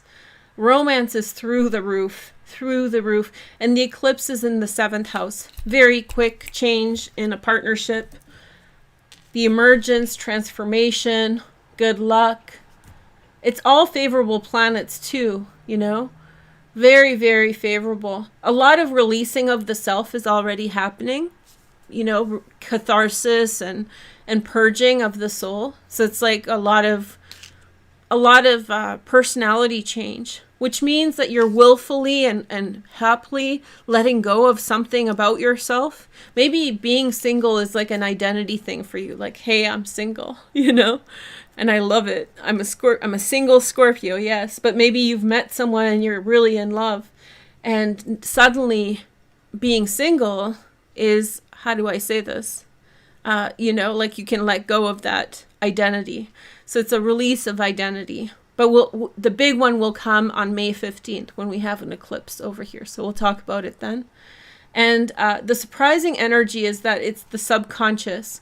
So this is where the direction card really comes in strongly, which means that things are falling into place in a particular way right now. And that's based off of previous actions that have been taken, previous decisions by yourself and possibly anybody else. And so things are transpiring. There's a trajectory that has been established. And maybe some of it's been the subconscious. I just heard Slavoj Žižek say something really cool. Was it Slavoj Žižek? I think so. No, maybe it wasn't him. Who was it? I don't remember. But anyway, the point is that it sounds like Zizek, but anyway, the object of our desire is often not what we think it is. So we think we desire something, but the subconscious says otherwise. Yeah, that's Zizek. So the object of the desire, the thing that you want, is not necessarily apparent here in the 12th house, right? So the direction, so in other words, as things are happening in your life, because Scorpios do like to control, like I want it this way, I need things this out. So at this time, you may be seeing things happen not in the way that you've planned, you've figured out. And this is an encouragement to remind you that it may be the subconscious desire that's driving a certain direction, the direction you're on. And so in other words, don't be so defensive about the way things are going, or so be tolerant, because you think you may want something one way, but you actually may want it in a different way. Right? There might be you think your desire is one way, but it's actually something different. And that's what's coming to pass. So that means more happiness, the potential. Of course, Zizek will say there is no happiness, but anyway, and that's a bad thing. But I think there's more happiness, or more authentic experience, right? More validation of the self. And so you may be around someone that you're deeply feeling connected to, and you're like, that's not who I planned for. That's not what I thought, or any situation. And so the direction is taking you, and you should follow that direction. I sense this kind of resistance, because that's a very Scorpio thing to do, because you're very good at picking your path, your direction, and then, making sure that it's authentic to what you think it is. That's the conscious mind. But here there's a suggestion that it's subconscious, so you may not be fully aware of the underlying desire that's driving you, the more authentic level, the subconscious. Okay. Ooh. Hey Scorpio, how's it going? Okay, so let's take a look at your cards. We have the Knight of Pentacles, Virgo, Taurus, Capricorn. It's a physical thing that you want. And so it's not what you think it is. It's not what you think it is. It does sound a little bit gaslighty. That was my, So if it, don't feel triggered by this. It's just some kind of whimsical thinking. But in other words, just go with the flow. There might be some unapparent thing that's driving you to the direction that you're going. And so maybe right now you don't know what it is, but whatever's happening now may be connected to an underpinning desire you haven't recognized yet. So it's not necessarily like something like insidious, or, something like uncomfortable. It could be something quite positive. Okay. It could be something like you don't know what you might be surprised just by what you get. It might be better than what you think, better than your highest expectations. High Priestess, insight and intuition. Boom. You might be seeking, teachings of someone else, but on a spiritual level. So the High Priest is more like ideology. The High Priestess is the transcendent philosophy of enlightenment. Okay. And then Sun. So you're someone's mind, so the way someone thinks, the way someone is. Maybe you've had your answer on the literal level from someone so much, and now the answer that you're getting is like sublime. You're getting that. The answer is in sight. But remember, it's like Neptune, right? Neptune can obscure love. It can seem like, what is this mist? Provided you have a sense of humor, you need to go in that direction. Without a sense of humor, you'll get upset, because Neptune can bring up a lot of unexpected things. But yeah, there's something, there's like the sublime, yes, or like the mystical vision. Aphrodite herself before you. And then we have the Emperor, Cupid, whatever, right? Apollo.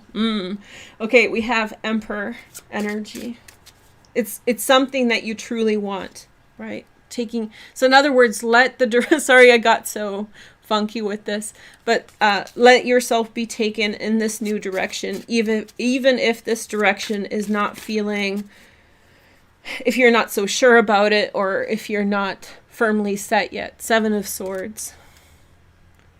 There's a lot of resistance thinking. Two of Cups, companionship. This really, and it's not true for everybody, because I do believe not everybody needs to have a partner or love and all these things, or friendship. Everybody has their own way. But I have a feeling that there's a companionship level to this. In other words, the person who you think this is something that's really true for a lot of women. I don't think so much men, but a lot of female clients I have, I'll share my reflection. And this is true for everybody who's watching. So I really observe this. This is something I truly believe. I think many women seek, and especially in heteronormative relationships, okay, so women dating men, many women who date men want in their partner the person who will listen, who they can tell their secrets to. And although there's plenty of relationships that work well that way, I think that for some relationships, psychology is really weird, especially when you get close with people. And the closer you become with someone, you're getting into that area of projection and externalizing hurt feelings, and it can get really messed up. So in other words, it's not good to counsel your family, be a counselor for your family. Not every husband needs to hear the deep musings of their wife. And sometimes a best friend, male or female, is a better soundboard than the husband for all these things. So in other words, I'm all for I think women have this, we've been taught this, I think it's a construct. We've been taught this, that your husband is supposed to be the one who hears it all and receives. And I think it's too much information in some instances, and it can really damage a relationship. And what this to me kind of is suggesting is that maybe this, and this isn't true only for people who are married, but this is a good example. The person who is the companion energy, that real point of connection, may be different than what you're thinking, right? It may be your best friend, and this could be for a man or a woman, but the person of deep understanding may be different than what you think. But I think there's a struggle to accept that, because I think that there's a strong idea of what should be or how it should be, and I think that that's coming into conflict with what is. So in other words, someone may be very good for you as a friend, companion, whatever, sounding board, but I think that you have a strong idea in your head about what's supposed to be, and that's coming into conflict. So I'm saying challenge yourself and give someone a chance and give it a shot. But I do think that it ends on the Seven of Swords, so this continues to be something you're working through. And I think you're working through it because it's a core, you know how they say core memory? This is like a core identity, like in terms of being self-aware of what you want. That's a very Scorpio trait. But sometimes even our strengths can work against us. And so this is the point in which you should question what you're telling yourself you want and be open to what is. Okay? Even if at first it does not feel, it's like buying a pair of pants and you're like, I'm not so sure about this pair of pants. And then like after 3 months, you're like, that's my favorite pair of pants. Like you're going to grow into it. Like there's something to it that you're not seeing yet. Okay? And it's around companionship and friendship. It could be love. I try to downplay love because there's many people who don't want love. There's many people who are single, asexual, whatever, or maybe already married and they just don't want anything else. But it also entails love. So we are talking about love here. So if you're single and wondering, that's what that is. Okay. Capricorn, sun, moon, and rising. Hello, Capricorn. let's start with your reading. Okay. Capricorn. Wow, this was a long reading, hey? Whew. I sat down, I'm like, I'm going to go slow with them today. I'm just really going to take my time, so I hope it's worth it. I hope you guys liked it.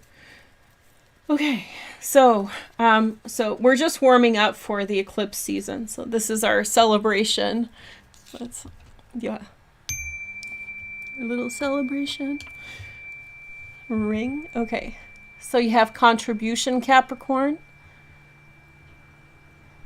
Yours is actually surprisingly, your astrology, I'll show you in a minute, has a lot to do with love, actually. If you've watched me on the other social media platforms, you may have noticed that I've been talking about it. So love is a part of the equation, contribution. Let's take a look at your chart, okay? And I think the contribution ties in when you're looking at prospects in love, when romance is coming up at this time. This eclipse is beginning patterns of romance and love. You might be asking yourself a lot, I bring a lot to the table, do they? So this is a question that really comes out strong. The strength comes a lot, your conjunction is closest to the IC, which is connected to your early childhood. So there's a lot of reference to where you've come from, about your family, especially from a positive side of things. And so Jupiter and Venus conjunct the IC, to me signifies, are they like my core identity? And there's like a strong drive towards who you are at the baseline. Like there's a real priority. Not necessarily culturally, because I think culture is a construct, and it's a construct we're working through globally, which means it's very important for us at this time. But ultimately, I think it's a huge part of who we are, but it's something at the same time that's a transcendent level, which means that there's deeper things about us than our cultures that are human, you know? So it's like there's higher qualities that are beyond culture and religion. And so I think that this is like tapping into that cultural level, but even deeper about who you are and about whether or not someone is contributing to you at the same level as who you are. So do they, the situation or person, remind you of family, remind you of friends, remind you of remind you of how they are, about the strongest qualities that attract you towards other people? That's what you're thinking about in terms of people around you and the people that you know. Okay, so there's like a lot of focus. Overall, we're going to talk about the North Node in the coming week, but the North Node in the 5th house, to me, suggests for you as a bigger pattern that there's a big push towards, what do I want in love? What kind of things that make me happy? This is a year of Capricorn kind of touching base with themselves and picking out from their environment the things that reflect them the most. The sensitive point that they may not be aware of, that's really greatly contributing to this, is the North Node in Libra in the 10th house. So there's it's kind of an alignment reading, the way that I see it, which means that you're tweaking who is near you or who is like you, and that's being expressed through the 10th house. So you're tweaking the people and experiences that you're having, the ones that bring you joy, and that's affecting who you are in the world. Baseline is contribution.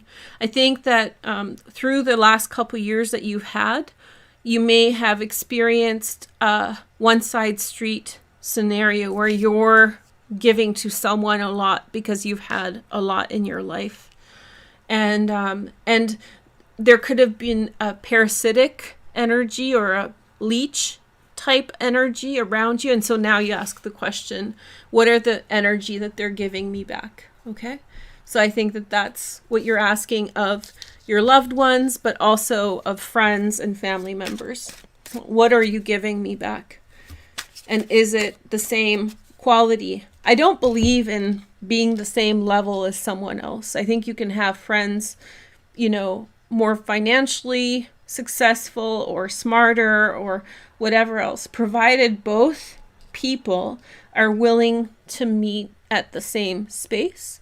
And I think that also adult relationships, friendships or otherwise, you will never find someone who's on your level. All relationships as adults really have to do with taking an active decision to meet on the same place, because there will be strengths that you have that the other person doesn't, and they will have strengths that you don't. And it's up to the person who's higher to humble themselves before their friend. And then on the other hand, the other person cannot be predatory to those qualities either. So it has to be kind of like a unspoken understanding between people. And I think that that's a big part of your, we'll talk about that more for your North Node reading. I think that that's going to be a lot of your energy until July 2023. Are they on the same page? And are they giving you the same energy? Moon in the third house, lots to do with your childhood friends, siblings, cousins, cohort. Are they on the same? There's like, you've learned powerful lessons early on in childhood about relationships. And then we have the Temperance card, which is the card of Sagittarius. This is signifying like a really long time to appreciate something and incorporate it. It takes a long time to integrate something, right, about the self. It takes a long time to work through feelings and emotions and to have many experiences before you can come to a conclusion about it. This is something very core about your life that you're observing and that you're changing, okay? And then we have the Two of Cups. And very powerful connection. It's like basically asking more out of your relationship and, you know, having a higher standard. And I don't mean like superficially higher or something like that. I mean, you're being quite demanding, but on principle levels, like very, very solid foundational things. That's good. And then, and don't compromise that, because if you compromise it, then it's going to set you off on a trajectory of trying to catch up later or figuring it out, which is not going to be helpful. And then we have the Ace of Pentacles, new beginning. Somebody around you might be getting some kind of a financial boost, which means someone who may have been dependent on you financially may find themselves in a windfall. And I think through that you will see where you stand with them, whether they're a good friend to you or whether, you know, you'll figure it out. Then we have the Two of Wands. Yeah, it's saying take your time, observe the way things are happening. Take your time and observe. And then we have the Five of Swords. For some of you, this is about like learning the life lesson. Maybe, you know, sometimes when you have a friend or someone around you and you know something's off, but you don't have any proof or you don't have any, this is the Five of Swords in which you're like, you're finally getting a confirmation on something you already thought before. So, but I think that it's very much about choosing a better quality and letting go of an acceptance of a one-sided street type relationship. I think that Capricorns are strong because you're very much connected to the energy of generating energy, like generating, initiating, building things up, right? And so when you have a doer who's constantly creating or making, then the challenge with that comes when someone is there for opportunist reasons. Oh, this is convenient for me, right? That's the problem that people who've made it, especially financially, struggle with. Like, is this my real friend or are they here for the money? So I think that that's what you're facing. You're seeing the writing on the wall and you're seeing the proof of how a person's disposition is towards you. And I'll say quite honestly that some of these relationships will be underwhelming, but some of these relationships will be the good ones. Where's Saturn in your second house, money? And I think for you, second house money is reflective of that a lot. So it's not so much about money itself, but like how you relate to others when you have it or when you don't. So, yeah, you'll figure out what people are to you, what's the contribution. It's good things, right? You'll flush it out. The Judases, the betraying friends, you'll flush them out. Okay, so here is the next message. Last but not least, Aries. Aries has really good transits for this eclipse. So if you're an Aries, it might be the best, one of the best. So this is primarily a new beginning financially. There's been a strong pattern for Aries for a few years to do with career, but with this eclipse straight in your second house, it's almost like taking the money you've made and investing it into something that's going to be very lucrative. Not financial advice. It's a very peculiar time economically, so I don't feel comfortable telling people where to put their money. We have contribution. Putting your money in something. I'm sorry. Go talk to a financial advisor. That's how I'll say it. Let them, you will be guided on the right path, but not financial advice. Never make financial or legal decisions based on a tarot card reading or astrology or medical decisions. Flat out, just don't. Use better practices and let astrology inform you, Aries, or anyone who's watching. Let astrology inform you or, give you insight, but don't make decisions. Oh, sorry. I should probably do the astrology. I got in the zone. This is the last sign, by the way, so thank you guys so much for watching. Okay, so here is the eclipse in the second house, and this is the pattern that begins today. It's actually happening in 6 minutes, Aries. So we're under the eclipse right now, and the exact eclipse is at its peak in 7 minutes. So good luck, best wishes, and wish for me the best financially as well, since you have a good transit for that. But yeah, very, very strong. This eclipse begins a pattern in your second house. And for you, this may not be apparent at this time, but you'll see that this is the turning of the tide. Like I said before, this will be there's a culmination in terms of your career, but now there's a shift in money towards something. So taking money from one thing and letting your equity or resources work for themselves. The real successful thing here is in the 12th house, Venus and Jupiter. This could be like secret friends you don't know you had. There's people rooting for you that you're not aware of. You have allies in strong places. Jupiter rules the 12th house. That's what makes an Aries chart so special. Like all the, like Mercury is in the 3rd house. It rules Gemini. So whenever the sign of the house corresponds with the actual placement of the house, if that makes sense. But Jupiter in the 12th house is the ruler. This can be things like people in government and people in institutions that like you, that have a positive disposition towards you, who are on your side. Venus here means that 27 degrees means that someone unexpected, especially a female, may be much more on your side than what you think. Did I do this? Did you get contribution? No. Did you get the same as Capricorn? Sorry, I just got in. It's been 2 hours, right? So I'm a little bit fuzzy from all the reading, but I think Capricorn got this too. But yours is, okay, contribution. We'll take it as that. We'll take that as your card. Sorry if I mixed it up. But anyway, so Venus could be a very fortunate female person who's behind the scenes helping you out. There's a very lucky moment here that may not be it might not be so apparent. Now, even more than this, so luck and money, favorable people helping you out.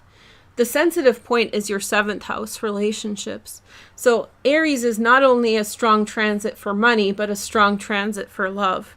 And there could be a love emerging unexpectedly as a catalyst from these two positions here. Wow. So if you have Aries placement, sun, moon, rising, this energy is really beautiful. It's almost like having done your own thing, there's a wonderful outcome. So, sorry. It's just very, very nice contribution. Because Capricorn got that card. I don't even remember. I lost track. So what happened was, let me clarify so you guys don't think I'm nuts. I am kind of crazy, but anyway, that's beside the point.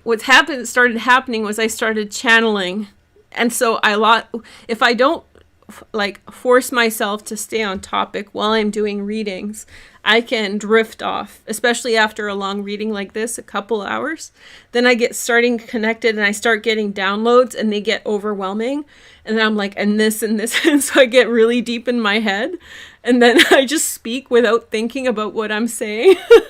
And then it's like, hold on a minute, Veroosh, what were you talking about? So when I switched between Capricorn and Aries, I kind of drifted off and I started just channeling, which is fine. Just let me go off. They're good. It's downloads, right? It's insight or intuition, but I don't know. I need things concrete. So here I am grounded again. So anyway, Aries. So I just was so the download was mostly, the thing that distracted me was your happiness. And I could really sense that circumstances in your life have led to such wonderful things. I'm glad you're last because in some way I think your sign is the best. And I don't think I mentioned it too much in other places.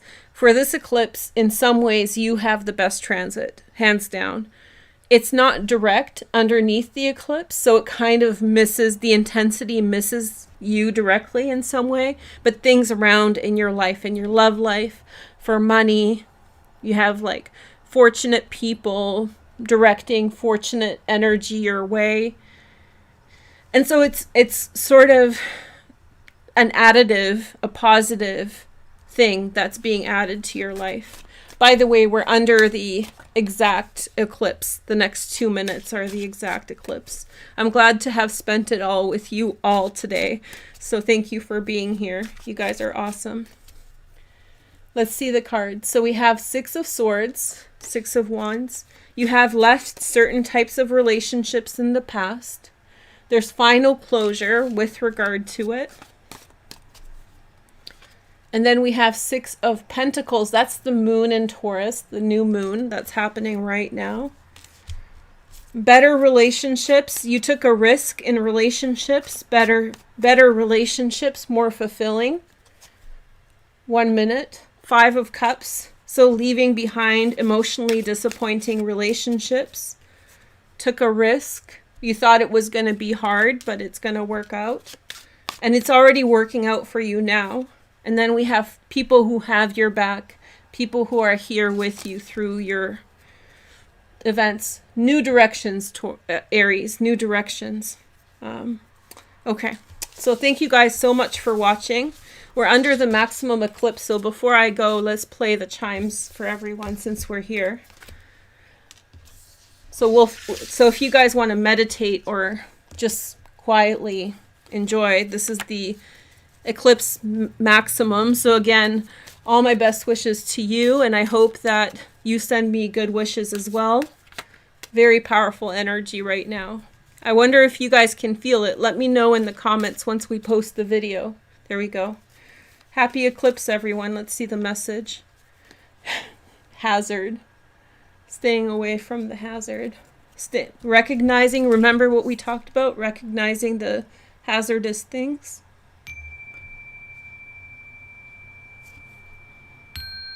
Let's put this in.